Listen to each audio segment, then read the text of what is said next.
Welcome back to Left, Labor Education for Today. This is the 10th edition of the weekly recap, where we talk about the 3 most important stories of the week from the world of work. In this week's edition, I'm going to talk a little bit about 2 of the most pivotal contract negotiations of 2023, and then I'll finish up talking about an important update by the National Labor Relations Board that dropped this Friday.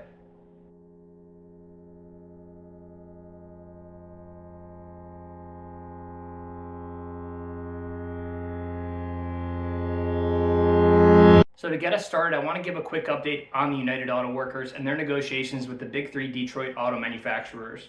As I previewed last week, the UAW completed its strike authorization vote this week with 97% of voting members voting in favor of a strike authorization. And so while this is a pretty standard and predictable component of any contract negotiations, especially contract negotiations as public as the ones being pursued by UAW right now, it doesn't necessarily guarantee the exercise of strike by UAW members, even if the contract does expire after September 14th. However, I think in the context of this particular negotiation, where we're within 3 weeks from that contract expiration date, and we've still yet to see any public-facing progress on these negotiations, we still see a tremendous amount of rhetoric between the company and the union. I do find the strike authorization vote a little bit more concerning in the context of these negotiations.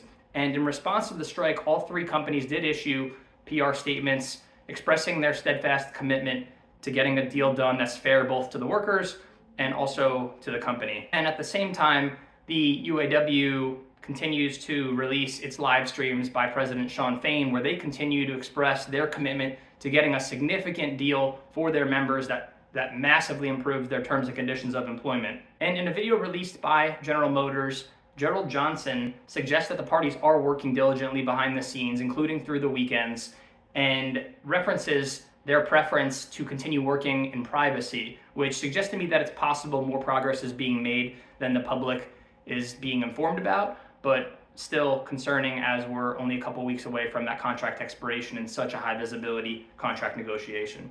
And in our second story of the week, UPS employees officially vote to ratify their new collective bargaining agreement.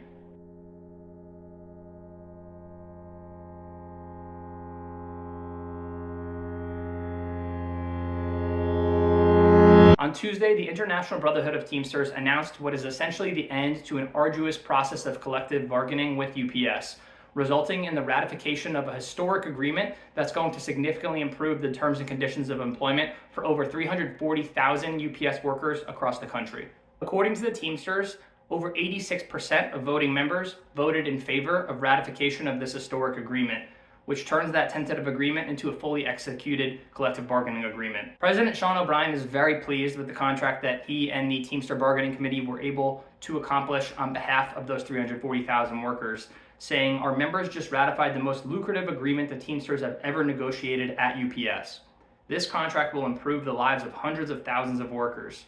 Teamsters have set a new standard and raised the bar for pay, benefits, and working conditions in the package delivery industry." And so what exactly did UPS workers get as part of this contract? Among several important changes, drivers can expect wage gains of at least $7.50 per hour over the life of that 5-year contract duration, bringing the average top rate for full-time employees to $49 per hour. And meanwhile, the rates for part-timers, those minimum rates for part-timers, which were so contentious and threatened to hold up the entire progress of these collective bargaining negotiations, increased from $17 an hour to a minimum of $21 an hour, again, by the end of the life of that contract. And Sean O'Brien continued on to say that this is the template for how workers should be paid and protected nationwide, and non-union companies like Amazon better pay attention.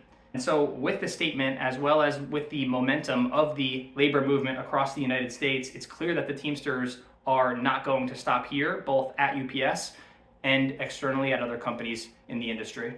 And in our third story of the week, the National Labor Relations Board just released a very significant decision pertaining to ongoing election representation concerns and disputes between Cemex Construction Materials and the International Brotherhood of Teamsters.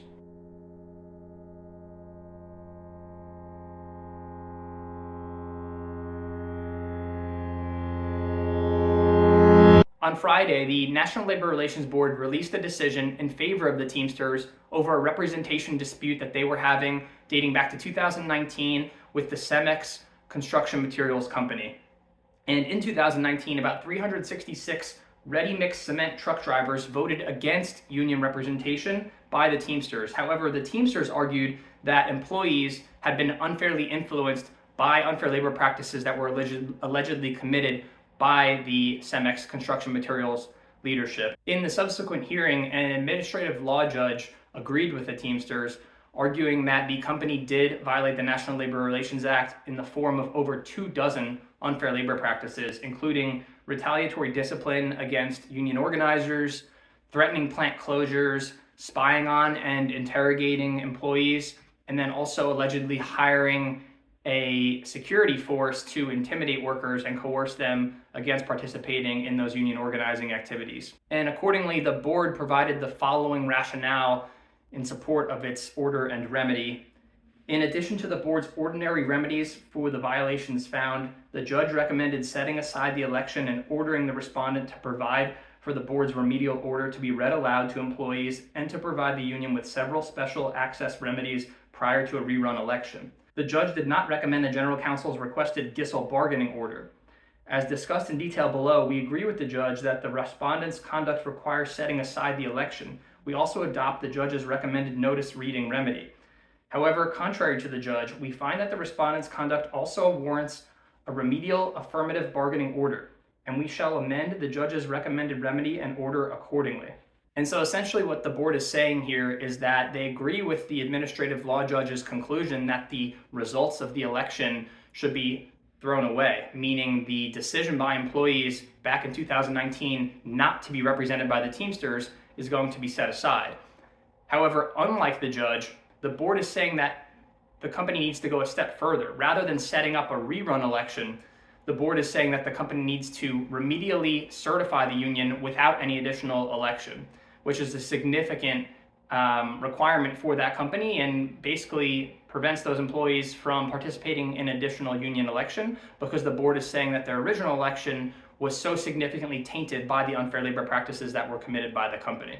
So what I had quoted previously was actually in the board's written decision, but I also think it's very important to take a look at the summary that was posted by the board, which is essentially their press release. So when you take a look at the press release issued by the board on Friday of this week, under the new framework, when a union requests recognition on the basis that a majority of employees in an appropriate bargaining unit have designated the union as their representative, an employer must either recognize in bargaining with the union or promptly file an RM petition seeking election. However, if an employer who seeks an election commits any unfair labor practice that would require setting aside the election, the petition will be dismissed, and rather than rerunning the election, the board will order the employer to recognize and bargain with the union. The board explained that the revised framework represents an effort to better effectuate employees' rights to bargain through their chosen representative, while acknowledging that employers have the option to invoke the statutory provision allowing them to pursue a board election. When employers pursue this option, the new standard will promote a fair election environment by more effectively disincentivizing employers from committing unfair labor practices. So this board decision is very much in response to the criticism that the National Labor Relations Act has come under, right? This act is from 1935, has only been amended a couple times since then, and a lot of the recent criticism relating to this act is that it doesn't go far enough to penalize companies who choose to engage in unfair labor practices as a way of discouraging employees from engaging in their protected rights under the act. And so the board is taking an important step here to basically implement its own disincentives that are missing from the law in order to discourage employers from those unfair labor practice charges, from committing those unfair labor practices. Today's decision, along with the board's recently issued final rule on representation, will strengthen the board's ability to provide workers across the country with a timely and fair process for seeking union representation. The CEMEX decision reaffirms that elections are not the only appropriate path for seeking union representation, while also ensuring that when elections take place, they occur in a fair election environment. Under CEMEX, an employer is free to use the board's election procedure, but it is never free to abuse it.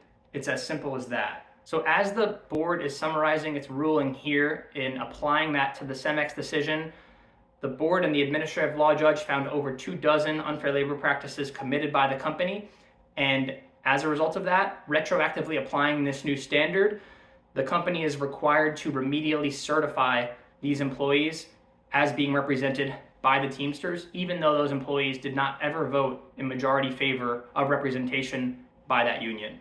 So a really important decision. It'll be interesting to see how this decision influences future bargaining units looking to organize across various companies in the US. I will continue to keep you posted as we see this rule invoked further in 2023 and beyond. So those are our 3 stories for the week.